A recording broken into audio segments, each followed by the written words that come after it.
To serial நேரம். இன்றைக்கி நம்ம அந்த சீரியல் என்ன பார்க்க போகிறோம் அப்படின்னா நவம்பர் 18 அன்றைக்கி நடந்ததை தான் பார்ட் 2 பார்க்க போகிறோம். பார்ட் 2 என்ன காமிக்கிறோம் அப்படின்னா எடுத்தோடனே போன ஆசிரமத்தை காமிக்கிறாங்க. அதில் ஒரு ரூமில் ராதா சிஸ்டர் ரொம்ப டென்ஷனாக உட்காந்துட்ருக்காங்க.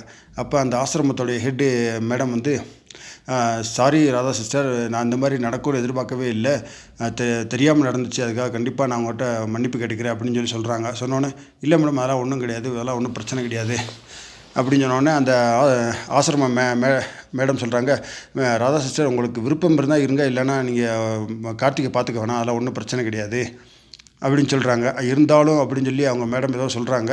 அப்போ ராதா சிஸ்டர் என்ன மேடம் என்ன சொல்ல வரீங்க, என்னான்னு சொல்லுங்கள் அப்படின்னு சொல்கிறாங்க.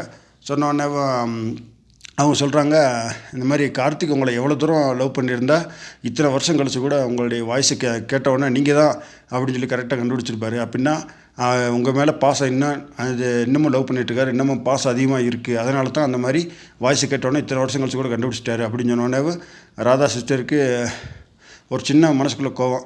இல்லை மேடம், அவன் ஒரு ஃப்ராடு, அவன் பண்ண சில பேர் வாய்ஸை மனப்பாடம் பண்ணி வச்சுருக்காங்க அப்படின்னா அது பழி வாங்குறதுக்காக கூட இருக்கலாம், இவன் அந்த மாதிரி தான் பண்ணியிருப்பான் அப்படின்னு சொன்னோடனே மேடம் சொல்கிறாங்க, இல்லை அப்படிலாம் இருக்காது மேடம், நீங்கள் எல்லாம் இது பண்ணாதீங்க அப்படின்னு சொல்கிறாங்க. சரி, அப்புறம் ஆசிரம மேடம் சொல்கிறாங்க, சரிங்க ராதா சிஸ்டர், இனிமேல் நீங்கள் கார்த்திகை பார்த்துக்க வேண்டாம், நான் அதுக்காக அந்த மலர் நர்ஸை அப்பாயின்மெண்ட் பண்ணிடுறேன், நீங்கள் எதுவும் டென்ஷன் எடுத்துக்கிறாதீங்க, இந்த நடந்த விஷயத்தை எதுவும் மனசில் வச்சுக்கிறாதீங்க, அதவே நினச்சி குழப்பிட்டு இருக்காதீங்க, நீங்கள் எப்பயும் போல் ஃப்ரீயாக ரிலாக்ஸாக இருங்க, வெற்றி சார் தான் இந்த ஆசிரமத்துக்கு ரொம்ப ஹெல்ப்ஃபுல் பண்ணியிருக்காரு, அதனால் அவர் சொன்னாருன்ற ஒரு காரணத்துக்காக தான் கார்த்திகை நான் உள்ளே ட்ரீட்மெண்ட் பண்ணுறதுக்கு அலோவ் பண்ணேன், இப்போ இந்த மாதிரி நடக்குன்னு எதிர்பார்க்கல, ஒன்றும் பிரச்சனை கிடையாது, நான் வெற்றி சார்கிட்டே பேசி நான் அந்த கார்த்திகை நான் ரிட்டன் அனுப்பிச்ச சொல்லிடுறேன் அப்படின்னு சொன்னோன்னே ராதா சிஸ்டர் மேடத்தை பார்த்து சொல்கிறாங்க, இல்லை அதெல்லாம் ஒன்றும் வேணாம் மேடம், நானே பார்த்துக்கிறேன் அப்படின்னு சொல்கிறாங்க. இல்லை சிஸ்டர், நீங்கள் வேண்டாம், நான் மலர் சிஸ்டர் அப்பாயின்மெண்ட் பண்ணிடுறேன், அவங்களே பார்த்துக்கிட்டோம் அப்படின்னு சொன்னோடனே இல்லை அதெல்லாம் ஒன்றும் வேண்டாம், நானே பார்த்துக்கிறேன் அப்படின்னு சொல்லி ராதா சிஸ்டர் சொல்லிடுறாங்க. இதோடய அந்த ரூமில் முடிஞ்சிச்சு. அதுக்கப்புறம் நெக்ஸ்ட்டு கார்த்திகை காமிக்கிறாங்க. அப்போ அங்கே மலர் சிஸ்டர் இருக்காங்க. கார்த்திக் சார் காஃபி கொண்டு வந்திருக்கேன் குடிங்கன்னு சொல்கிறாங்க. ஆனால் கார்த்திக் மனசில் டென்ஷன் ஆகிட்டே இருக்கார். இல்லை, நான் தான் ஏதோ தப்பு பண்ணி ஏதோ யாருடைய வாய்ஸோ தெரியாத்தனமாக ராதா சிஸ்டர் மனசை கஷ்டப்படுத்திட்டேன், இது ஏன் மேலே தான் தப்பு, அதனால் நீங்கள் ராதா சிஸ்டரே வர சொல்லுங்கள் அப்படின்னு சொல்கிறாங்க.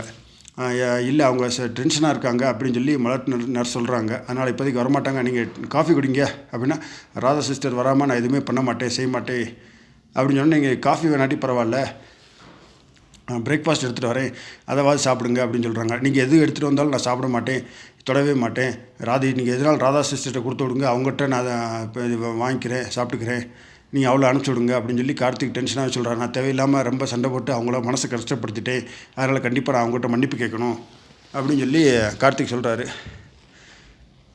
கார்த்திக் டென்ஷனாக இருக்கார். இன்னும் ராதா சிஸ்டர் மனசு திருந்தி வருவாங்களா, இல்லை அவங்ககிட்ட மன்னிப்பு கேட்பாங்களா அப்படின்றது, மன்னிப்பு கேட்பாங்களா இல்லைன்றதை நீங்கள் கமெண்ட் பாக்ஸில் கமெண்ட் பண்ணுங்கள்.